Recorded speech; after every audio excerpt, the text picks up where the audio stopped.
Hi, everyone. I'm Elaine Quijano. Thank you for joining us. The House Judiciary Committee has taken its first steps towards a vote on impeachment. Wednesday night, lawmakers debated the charges against President Trump.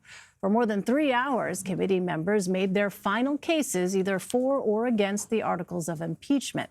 On Thursday morning at 9 a.m. Eastern, the committee will pick up where it left off. A formal committee vote could happen in the afternoon.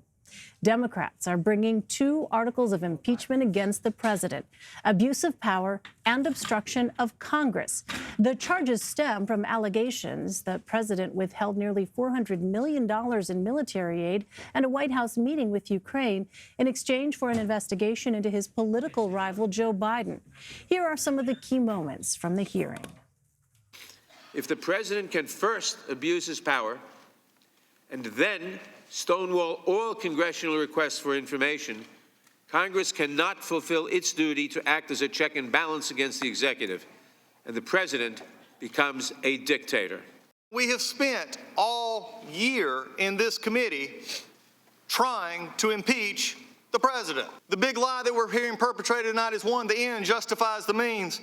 The lie is that the sham impeachment is okay because the threat is so real. What we're debating here, in my opinion, is the weakest case in history. The truth is no longer for all. It is for one man, Donald J. Trump, his truth, his way. We must reject that abuse of power. We are witnessing, I believe, the most tragic mockery of justice in the history of this nation. The report says all these things we said were crimes. They didn't happen. They didn't exist. It was all a fabrication. I have constituents who remember what it's like to live in a democracy in name only. And they can tell you what it's like when powerful men undermine fair and free elections. They can't stand the fact that President Trump is actually draining the swamp. It's not just because they don't like the president. They don't like us. The president's defenders shout coup, hoax, and demonstrate their 150% loyalty to the president, while off the record acknowledge his wrongdoing. The president is not above the law, but he damn sure shouldn't be below it either. You don't need Sherlock Holmes to figure this one out. We have the evidence, confessions, admissions, witnesses, video. We have everything but DNA. What else do you need? We only have one option, and that's to hold this president accountable, because you know what? Nobody is above the law. For more, let's bring in Antjuan Seawright, Leslie Sanchez, Caitlin Huey-Burns, and Rebecca Roiphe. Antjuan is a CBS News political contributor and Democratic strategist. Leslie is a CBS News political contributor and Republican strategist. Caitlin is a CBSN political reporter.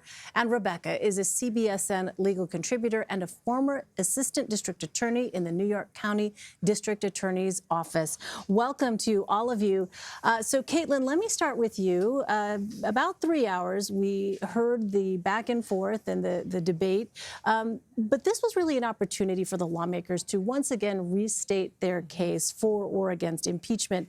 What was new or different about what we heard tonight? Well, it was interesting watching tonight. I tried to kind of challenge myself not to look at the screen, but to hear and kind of guess whether they were Republican or Democrat, and it was actually very easy to do. Republicans were talking about this process not being fair, that Democrats have been wanting to make the case for impeachment against the president for a really long time and are trying to do it now. You heard from a lot of Democrats talking about either their immigrant background, talking about their parents sometimes coming to this country, loving America, the Constitution and what it meant, and that this was a chance for them to really uphold those values. So it was really like watching 2 different worlds, really, and that's kind of consistent with what we've seen from these impeachment hearings on both committees. And Rebecca, I wonder, from your perspective, listening to these arguments, did you hear anything new substantively regarding the case that each side was trying to present? Yeah, I mean, I think one of the interesting things was the choice to draft these articles of impeachment as abuse of power and obstruction of Congress. It was a controversial choice, and I'm sure they debated it. And I think that came to a head today, where there were some Republicans who were suggesting none of this is a crime. You started with quid pro quo, then you went to bribery. Where's the crime? And the Democrats, on the other hand, chose these articles in part because they are historically the most consistent with what the constitutional standard for high crimes and misdemeanors is, but it's a question of, I think that was a new debate. The question of why nothing in here is a crime? Why haven't you charged a crime? Is it because he didn't commit a crime? And that was one more talking point on the part of Republicans. Yeah. Antjuan, I want to turn to you. Caitlin mentioned this a moment ago, but it was clear that many of the Democratic lawmakers decided to take a very personal approach in explaining their support for impeachment. And one example of that was Representative Hank Johnson of Georgia. Let's listen to some of what he had to say. I'm a black man representing Georgia, born when Jim Crow was alive and well. To me, the idea that elections can be undermined is not theoretical.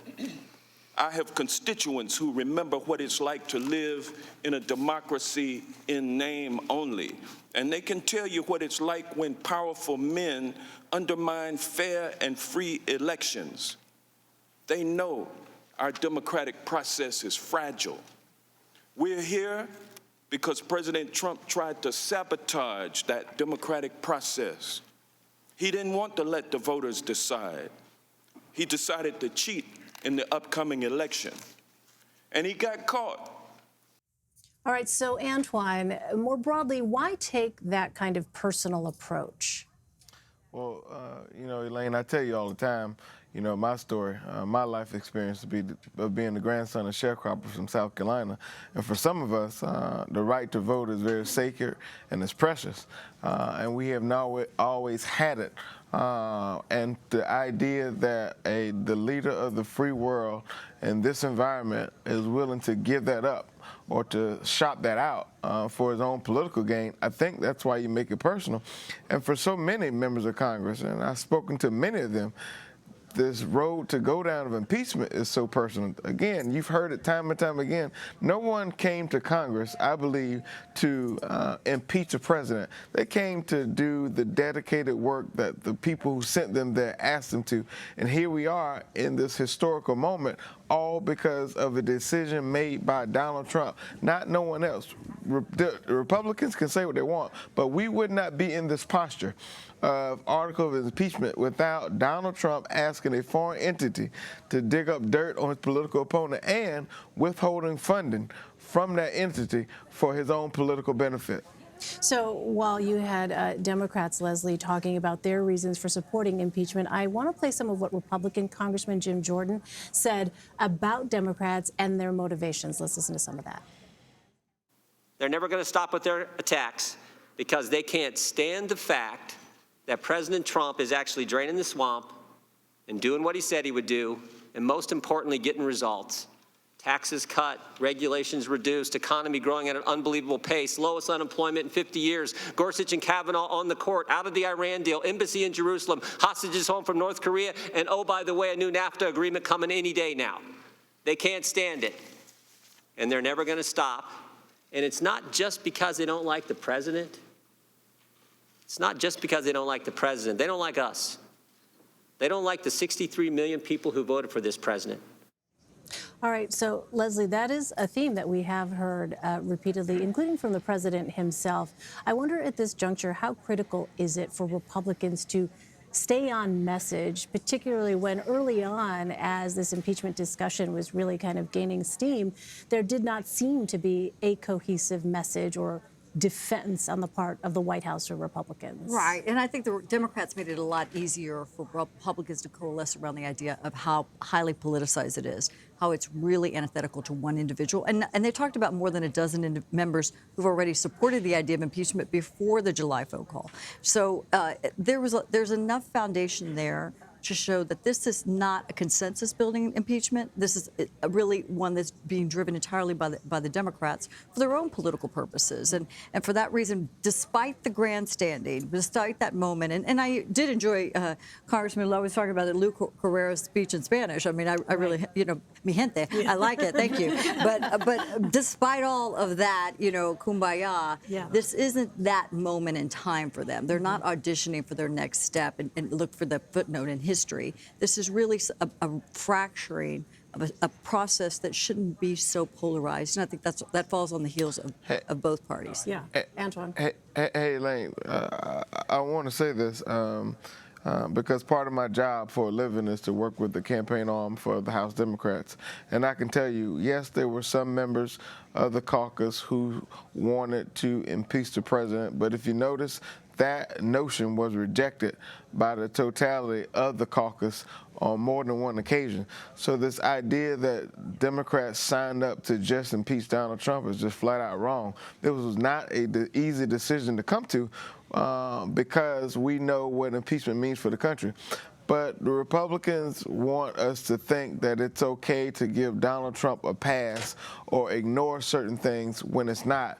And at the end of the day, as we continue to write this first rough draft of history, there are going to be people who look back at this moment of history and say, what did we do to keep our democracy intact, borrowing words from the late Elijah Cummings? And I don't think anyone, Democrats and Republicans, can afford to ignore the criminal behavior of this president. If it was a Democratic president, the articles of impeachment would have been drawn up, and we've already would have been given the benediction to them. Nobody buys that. I mean, people talked about impeaching Obama over and over again. That never came to fruition. You never took it down the line like Bill they did. Clinton was impeached with less.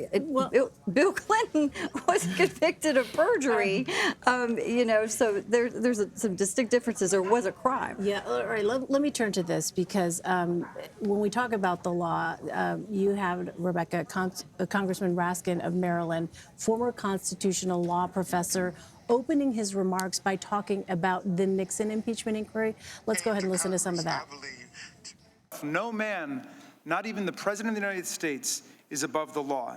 And Congressman Hogan voted to impeach President Nixon for two crimes. Two crimes our colleagues claim they never heard of before: abuse of power and obstruction of justice. And he voted to impeach the president for ordering crimes against democracy in the 1972 presidential election and then blocking Congress's efforts to investigate. The House had no choice but to impeach because under our Constitution, the president's job is to take care that the laws are faithfully executed. If the president doesn't faithfully execute the laws, but thwarts them to pursue his own political or financial gain, if he commits high crimes and misdemeanors against democracy itself, as Richard Nixon did, then impeachment is the people's essential instrument for protecting the integrity of our elections and maintaining self-government in America. All right, so Rebecca, obviously these are much different situations when you're talking about President Nixon and President Trump. How comparable, though, is the task before lawmakers as they look at the evidence before them?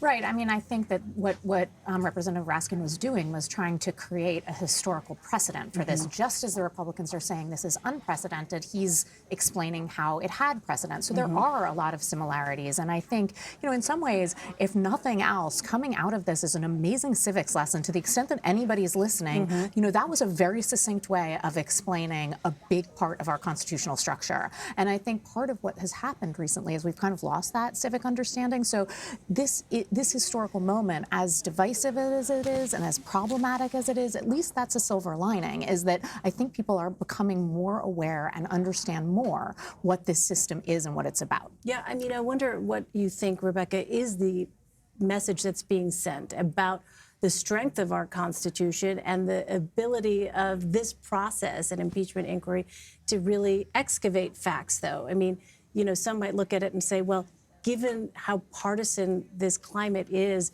this a situation where perhaps the founders didn't anticipate what we're seeing unfold? Yeah, I think not only that, for sure they did not anticipate this, for sure. But another thing is we don't have a special counsel. I mean, in the Nixon impeachment and for the Mueller investigation, there was a special counsel, and I do think that does a lot to create a record that is in some way more solid than the one we have here, because the allegations of, this was unfair, it was stacked against, the lack of due process, all of that. I mean, I don't think the facts are very contested, but I think you can contest facts when they were brought out by one side, one political party, as opposed to an objective special counsel, and we don't have that here. And Rebecca raises a point, and we talk about that a lot, and I want to clean up a little bit what we were saying about President Clinton. Was the special counsel that had mountains of evidence that came before the Congress, and though the divide and the vote for impeachment in the House was basically fell along party lines. There still were Democrats that sided with Republicans on this, and then it gets to the Senate. And as the interesting thing with President Clinton is the public believed he was still doing his job and doing it effectively. They did not believe he merited removal from office. And that's why where we're going, we don't yet know conclusively. But that's why it feels this way for all the reasons that Congressman Jordan said. Yeah, and Caitlin? it's interesting that this is coming, after the Mueller investigation, which is playing differently on both sides. So Republicans are saying, look, we already had this Mueller investigation. It didn't turn up anything. Democrats just want to, find the next thing to hang on to and hang the president with.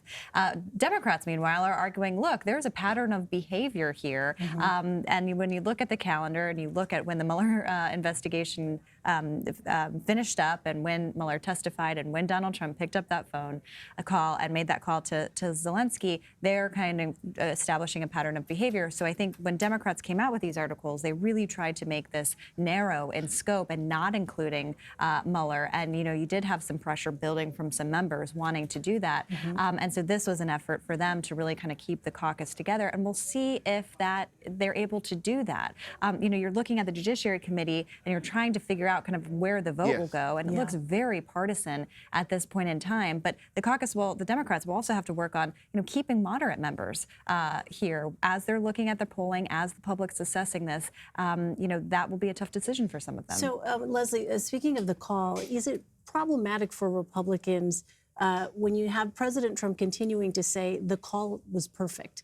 The call itself was perfect. One thing we did not hear and one thing we have not heard is the characterization that this was a perfect call. No. Republicans were not at all defending that substantively. Right, and I think people are quick to omit that part and paint this broad brushstroke, but there are these conservative, either establishment Republicans, people that were really, kind of fair weather supporters of the president, who felt that call, such as Will Hurd, I go back to Texas 23, who felt that call was far from perfect. It was irregular, and it merits. It should not be exonerated for it, but does not merit impeachment, and that's really the lane we're all ending up in. Antjuan, at the end of the day, House Democrats are looking at these two articles of impeachment. President Trump called it impeachment light. Why did they keep the scope of their articles so narrow, and was that surprising to you? It wasn't at all, because I think, as I said earlier, the one thing you have to learn in this business, the number one rule according to Jim Clyburn, and that's knowing how to count. And I think that Pelosi, Hoyer, and Clyburn knew that these articles, and the chairs, respectively, knew that these articles had to be narrow and not wide in order to stay focused, to leave little room for error, or to leave little wiggle room for the Republicans to make a public relations attempt to bash this process even further. And I'll remind my friends there who are on set about a few things. Number one, keep in mind the president admitted to some of the things that Democrats are accusing him of. We have receipts, as we say in my neighborhood. His chief of staff also on record at a press conference for admitting these things. The third thing, if he was so concerned about corruption in the Ukraine and the work of Hunter Biden, why wait until Joe Biden became his chief political opponent, or the one that is likely or could beat him in a general election, to start to dig up dirt on him? If he was so concerned, he had 2 years before now to look into this. That's why I know when people say this process is political, yeah, it's political because Donald Trump made it political. So, Caitlin, one of the things that we heard from Democrats tonight was a sense of urgency to act ahead of the 2020 election, that because they say this occurred, we should know better, essentially was their argument, and act while we have an opportunity. And let's go ahead and play for our viewers. It's SOT number 10, control room, and this is Representative Pramila Jayapal talking about this very notion of the need to act. This is not hearsay. The president was the first and best witness in this case. The president admitted to his wrongdoing and corrupt intent on national television. The president is the smoking gun. His obstruction of Congress and blanket directive to deny us even a single witness, a single document, is unprecedented. And yet, In spite of that obstruction, multiple patriots came forward and provided damning, corroborating testimony. Understand the seriousness of what this means. President Trump has solicited foreign interference before. He is doing it now, and he will do it again. The smoking gun is already reloaded. So, Caitlin, you know, we've seen polls not move much at all over the course of this impeachment inquiry. And this is an argument that Democrats have made before. Is there any reason to believe that when you get to an actual vote and the House proceeds as we think it will and go ahead and impeach, that things will move in one direction or another? It is really hard to see that, just given the partisan breakdown that we saw in the committee. I think you can kind of see how that's going to play out. And we've seen it also in the questions that have been asked at the various committee hearings as they've had public testimony. I think what she is alluding to, though, is the idea that the president did go out on the White House lawn and talked about the call. You had Mick Mulvaney talking about it as well. And for Democrats, I think she, thoroughly explained what their theory of the case is, which is that if we don't take this stand politically, even if it negatively affects us politically, we are excusing the president's behavior and kind of inhibiting him. That's the Democrats' view. And then the Republicans have been saying, we can't let Democrats get away with this if we, join in on this impeachment. So you're seeing them kind of both come together with this, this is a real moment for both parties. We also have talked a lot about how, voters aren't really talking about this on the campaign trail, but they are concerned about election interference broadly. You hear candidates talk about Russia meddling in the election and continuing to do so. They bring up Ukraine and the president's call as a way to talk about the sanctity of the election process. So, while this isn't a huge issue on the campaign trail, we've been talking about how healthcare and other issues are. I think what she was getting to is trying to tell the public that this is kind of bigger than the politics at hand, and kind of shows the risk, I think, that Democrats are willing to take. They know that this could politically backfire on them. Yeah, Antjuan, you want to weigh in? Yeah, so keep in mind, on ABC, Donald Trump did not deny the fact that he would receive political help foreign entity in the next election. So when people say it was about the previous election, no, this is about securing the next election. Lindsey Graham, a Republican, today in the hearing, talked about how Russia is actively and will attempt to do what they did in 2016 in order to interfere with our elections. And to Caitlin's point, when we're talking about the 2020 election for Democrats, look, we've seen a record number of Republicans decide to retire or not run for re-election this cycle. The DCCC continues to outraise the campaign arm of the House Republicans. We've seen polling indicate that the map will be sexier, the battlefield map for Democrats will be sexier in 2020 than it is today. And all of this is in the midst of impeachment. That's why you've seen Democrats demonstrate our ability to pass legislation and to hold this president and this administration accountable as needed. I would say that having been there with the Clinton impeachment, there would sound like the same talking points that Republicans were saying when they moved forward with impeachment. They thought that this would politically would benefit the party, that they would come in with 24 seats because of this, and it actually backfired. I think the electorate, we have to watch where the electorate is on this and where they feel. And right now, 51% feel that this is not something the president should be impeached for doing because those dots were not connected. The inferences are not enough for people to feel comfortable. Well, it's another reason why, had you had special counsel, had Mueller come forward and said this, and that was something they could have moved with, you would have had a different attitude. You would have had a lot more Republicans that would have had to come to the table, and they would have been on board on this process. But the way it's been carried out now through these two committees, there's no way. So, Caitlin, let me just ask you as we start to wrap up here. On Wednesday, you had Senate Majority Leader Mitch McConnell accusing House Democrats of rushing to vote on this. What does the time frame look like now as we sit here in December of 2019?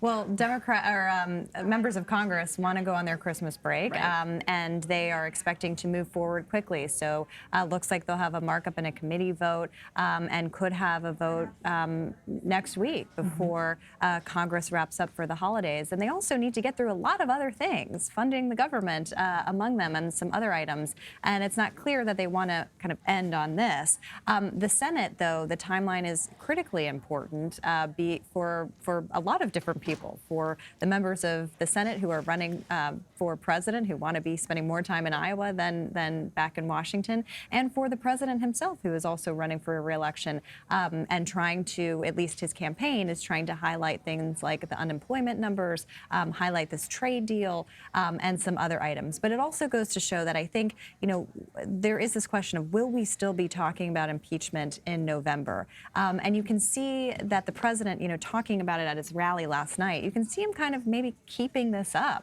for the next few months, and maybe wanting, not that any president, especially this one, would want to invite an impeachment, kind of really playing up and trying to amplify the partisanship that has been going on. Yeah, we'll see if he continues to bring it up on the campaign trail. This president who's emboldened by those attacks, whether they were coming internally. I mean, you could even say Republicans were against him. There's leaks within the White House, and that's why his circle continued to get smaller. And it was a variety of things. We saw kind of his playbook in 2016 and how that comes forward. And as a Republican, it's antithetical to everything we knew in terms of politics and his unorthodox approach. But it is raising a tremendous amount of money. People are galvanized and getting behind, the president when they weren't before. So in many ways, it is going to have perhaps a detonation effect in activating a lot of people that otherwise would not have been engaged. All right. So final thoughts here as we close. Caitlin, I'm going to start with you. Just takeaways from tonight, and what are you going to be keeping an eye on here in the weeks ahead? I'm keeping an eye on some of these more moderate Democratic voter members who, do they get on board with this? If you're coming from a district that voted for Trump or was more conservative leaning, are you willing to kind of take that risk? It's something that helped move the party to impeachment. Remember, some of those members came out and said that they wanted to open the inquiry. Do those members, listening to what they heard tonight, are they moved in either direction? Rebecca? So in my mind, voting articles of impeachment is kind of analogous to indicting somebody. And you can indict somebody. If you're a prosecutor, you might well indict somebody knowing that for whatever reason at trial, it's risky, and maybe even you're likely to lose. And that does not necessarily mean that the process itself is bad or wrong or failed. And so I think on a certain level, I don't know how it plays politically, but I think on a certain level, what's going on here is a sense that that indictment, the need to say, look, we think this is wrong, whether or not there's going to, whatever the Senate is going to do right now, at least we as Democrats or as the Congress need to send a message. And so I think that's an important takeaway. Leslie? Continue to hear in focus groups and consistently out in the field that people think it's a waste of time. They feel it's a waste of taxpayer money, politically motivated. It's not drawing consensus that the president did anything wrong. As a matter of fact, it's pushing him, like I mentioned, in the other direction. We have to be really mindful of the effect that's going to have moving into 2020. All right, last but not least, Antjuan. There's not a Republican who's going to think holding this president accountable is the right thing to do. I respect that. They fall in line. We tend to fall in love with Democrats. At the end of the day, keep in mind this environment is very rich. And so while we're talking about this now, in a couple months from now, it's going to be something else that the Republicans are going to say it's going to be the end of the Democratic Party because they did X, Y, Z, 1, 2, 3. So for us, that's just all noise. I think if we continue to stay focused on the things that we are doing, and that's improving the quality of life while things fail in McConnell's graveyard, I think we'll be fine and well positioned come next year. All right, to be continued, Antjuan Seawright, Leslie Sanchez, Caitlin Huey-Burns, and Rebecca Roiphe. Thank you all very much. Coming up after a quick break, my colleague Tanya Rivera will bring you the rest of the day's news. You're streaming CBSN, CBS News, always on.